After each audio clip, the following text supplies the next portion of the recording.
अऊज़ु बिल्लाहि मिनश्शैतानिर्रजीम बिस्मिल्लाहिर्रहमानिर्रहीम। मुअज़्ज़िज़ ख़वातीन व हज़रात, दीन इस्लाम की मुक़द्दस माँ बहनों, अस्सलामु अलैकुम व रहमतुल्लाहि व बरकातुहू। उम्मीद करता हूँ आप सब खैर व आफ़ियत के साथ होंगे। अल्लाह पाक हम सब का हामी और नासिर हो। आज की इस वीडियो में जो अमल, जो वजीफ़ा मैं आपकी खिदमत में लेकर हाजिर हो गया हूँ, इंतहाई मुजर्रब है, क्योंकि अल्लाह पाक का एक सिफ़ाती नाम है या अज़ीज़, ये उसका अमल है। इंशाअल्लाह इस अमल को करने के बाद आपकी तमाम हाजतें, जो भी आपकी जायज़ हाजतें, इंशाअल्लाह वो सब पूरी हो जाएंगी। बस आपने इस अमल को पूरी तवज्जो के साथ करना है, और करना किस तरीके से, वो भी आपकी गोशगुजार कर दिया जाता है। उससे पहले अगर आप लोग हमारे चैनल पर नए हैं तो ज़रूर सब्सक्राइब करें, बेल आइकन पर प्रेस करें, ताकि रोज़ाना की बुनियाद पर जो हम लोग वीडियोस अपलोड करते हैं उसका नोटिफिकेशन आप तक बर वक्त पहुँचता रहे।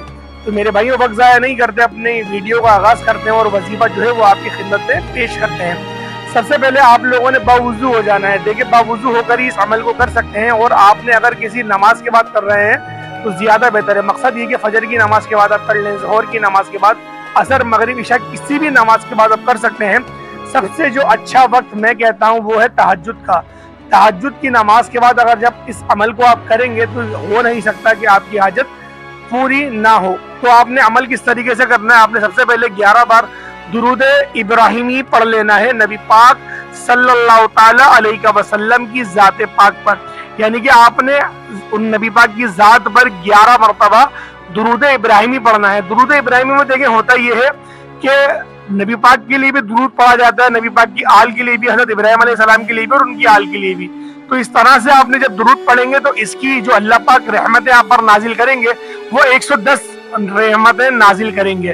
तो जब इस रहमतें जो आप पर नाजिल होंगी 110, उसके आप हिसार में होंगे, और उस हिसार के दरमियान जब आप लोग इस अमल को करेंगे, आप खुद सोचेंगे हो सकता है कि आपकी कोई हाजत कबूल ना हो। तो लिहाजा पहले आप लोगों ने 11 बार दुरूद इब्राहिमी पढ़ना है। अच्छा, दुरूद इब्राहिमी आप अव्वल भी पढ़ेंगे और आखिर में भी पढ़ेंगे। मकसद ये कि आप अव्वल में भी पढ़ेंगे और आखिर में भी पढ़ेंगे। और दुरूद इब्राहिमी से पहले ही आप लोगों ने आऊज़ु बिल्लाह और बिस्मिल्लाह सिर्फ एक बार पढ़नी है, तो और इसके बाद आप लोग आऊज़ु बिल्लाह बिस्मिल्लाह नहीं पढ़ सकते। उसके बाद आप लोगों ने डायरेक्ट अपना वजीफा स्टार्ट करना है। और वजीफा किस तरीके से स्टार्ट करना है, सबसे पहले आप लोग दुरूद इब्राहिमी पढ़ेंगे, और उसके बाद आप लोगों ने अस्तगफार पढ़ना है।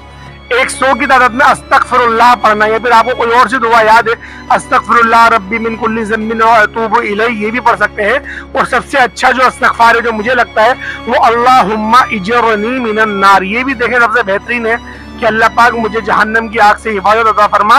तो आप लोग इस अमल को, इस वजीफे को इस तरह भी कर सकते हैं कि आप लोग पहले अस्तगफार पर, पहले आप लोग दुरूद इब्राहिमी पढ़ेंगे और फिर आप लोग अस्तगफार पढ़ेंगे।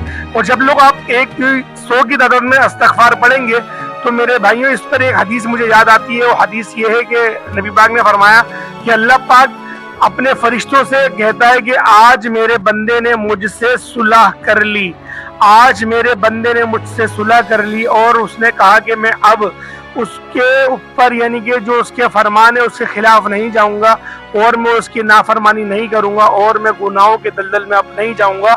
और जो उसके पुराने गुनाह थे उसने उससे माफ़ी मांग ली। और अल्लाह पाक ने कहा कि मेरे बंदे, तेरे गुनाह तो कुछ नहीं थे, अगर तू ज़मीन से आसमान के दरमियान का जो खला है, जो हिस्सा है, उसको गुनाहों से भर देता, उसके बाद भी मेरे पास आता और कहता कि या रब्बे ज़ुल जलाल मुझे माफ़ कर दे, तो मेरी तो शान का आलम वो है कि मैं तब भी तुझे माफ़ कर देता और ऐसी तेरी मग़फ़िरत करता कि गोया तूने कुछ कभी किया ही नहीं था। तो लिहाजा जब अल्लाह पाक की रहमतें, बरकतें हम पर इस तरह से बरसती हैं, अस्तगफिरुल्लाह अस्तगफिरुल्लाह पढ़ने के बाद, अल्लाह पाक से सुलह करने के बाद, तो मेरे भाइयों, जब आप लोग पहले दुरूद इब्राहिमी पढ़ेंगे, फिर आप लोग अस्तगफार पढ़ेंगे, आप खुद सोचेंगे अमल की ताकत जा कहाँ रही है। आप ये सोचें, इस तवज्जो के साथ सोचें कि इस अमल की जो ताकत है वो गई कहाँ, और किस कदर ये जो अमल है ताकतवर हो गया है। और एक और हदीस के अंदर आता है कि अल्लाह पाक फरमाता है कि अगर पूरी जो दुनिया के पानी है, जो जमीन से निकलता है, समंदर से निकलता है, उस पानी को उठाकर अगर तुम लोग जहन्नम में डाल दो तो जहन्नम की आग मजीद भड़केगी। मकसद ये कि उसकी आग जो है वो मजीद और भड़केगी और तेज होगी, कम होने की बजाय। लेकिन अगर मुझसे डर कर, अगर मेरा बंदा इस्तगफार करता है, तौबा करता है और अपने आंखों से सिर्फ एक कतरा आंसुओं का गिराता है, तो उस ایک آنسو کی طاقت یہ ہوتی ہے کہ جہنم کی آگ اس کے ایک آنسوؤں سے ٹھنڈی ہو جاتی ہے اور اللہ پاک اس جہنم کی آگ کو اپنے اس گناہگار بندے پر حرام کر دیتے ہیں۔ تو میرے بھائیوں کتنی ہی فضیلت ہے استغفار کی، میں بیان کرتا رہوں گا، ویڈیو بہت لمبی ہوتی جائے گی، تو لہٰذا یہ چند 2 حدیثیں میں نے آپ کے آگے بیان کر دی۔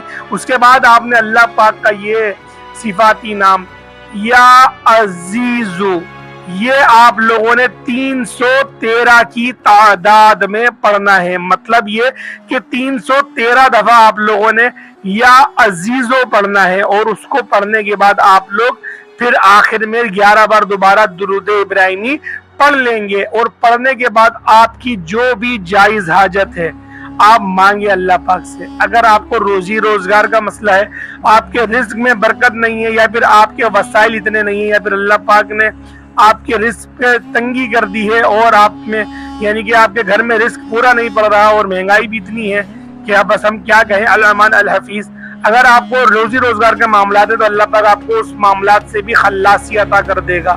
اگر آپ لوگوں کے گھر میں جھگڑے بڑے ہوتے ہیں، لڑائی جھگڑے ہوتے ہیں، تو آپ لوگ اس عمل کو اس مقصد کے لیے بھی کر سکتے ہیں۔ اگر آپ لوگ چاہتے ہیں کہ میری شادی ہو جائے، رشتے نہیں آ رہے، آپ خواہ کے کوئی خاتون ہو یا پھر آپ مرد حضرات ہو، کوئی بھی ہو، اللہ پاک آپ کو ایک نیک اور اچھا رشتہ انشاءاللہ آپ کے گھر بہت جلد بھیج دے گا، جو آپ کے گھر پر دستک دے گا۔ تو لہٰذا اس مقصد کے لیے بھی آپ اس عمل کو کر سکتے ہیں۔ اگر آپ لوگ بے اولاد ہیں، مطلب یہ کہ آپ کی کوئی نرینہ اولاد نہیں ہے، بیٹا نہیں ہے یا بیٹی نہیں ہے، آپ اس مقصد کے لیے بھی اس عمل، اس وظیفے کو کر سکتے ہیں کہ اللہ پاک آپ کو اولاد جیسی دولت سے مالا مال فرما دے۔ اس کے علاوہ اگر آپ لوگوں کی اولاد ہے اور وہ بہت نافرمان ہے، آپ کی بات نہیں سنتی، تو آپ لوگ اس عمل، اس وظیفے کو اس مقصد کے لیے بھی کر سکتے ہیں۔ اور اس کے علاوہ اگر آپ لوگوں کے ساتھ یہ معاملات ہیں کہ آپ پر کسی نے آپ کو لگ رہا ہے کہ جادو کرا دیا ہے، اس طریقے کے گندے معاملات، علم وغیرہ کروا دیے، تو آپ لوگ تب بھی اس عمل، اس وظیفے کو کر سکتے ہیں اس مقصد میں، یعنی کہ جو آپ کا یہ مقصد ہے کہ یار یہ جو شریر جنات ہیں میرے پیچھے لگ گئے ہیں، میرے بچوں کو پریشان کرتے ہیں، وہ بھی بیمار رہتے ہیں، نظر بد لگ گئی ہے، اس کے لیے بھی آپ اس عمل، اس وظیفے کو کر سکتے ہیں۔ اس کے علاوہ اگر آپ چاہتے ہیں کہ اللہ پاک آپ کو عزتوں سے نوازے اور اپنے بندوں کے دل میں آپ کی عزت ڈال دے، پیدا کر دے، تو آپ اس مقصد کے لیے بھی اس عمل کو، اس وظیفے کو کر سکتے ہیں۔ اس کے علاوہ بھی اس وظیفے کی بہت ساری برکات ہیں، جس کے مقصد کے لیے بھی آپ اس وظیفے کو کر سکتے ہیں۔ اگر آپ لوگوں کو ویڈیو اچھی لگے تو ویڈیو کو لائک کریں، اگر آپ لوگ ہمارے چینل پر نئے ہیں تو ضرور سبسکرائب کریں، بیل آئیکن پہ پریس کریں تاکہ روزانہ کی بنیاد پہ جو ہم لوگ ویڈیوز اپلوڈ کرتے ہیں اس کا نوٹیفیکیشن آپ تک بر وقت پہنچتا رہے۔ آج کے لیے اتنا ہی، انشاءاللہ اگلی ویڈیو میں ہماری ملاقات ہوگی، تب تک کے لیے ہمیں اجازت دیں۔ السلام علیکم ورحمۃ اللہ وبرکاتہ۔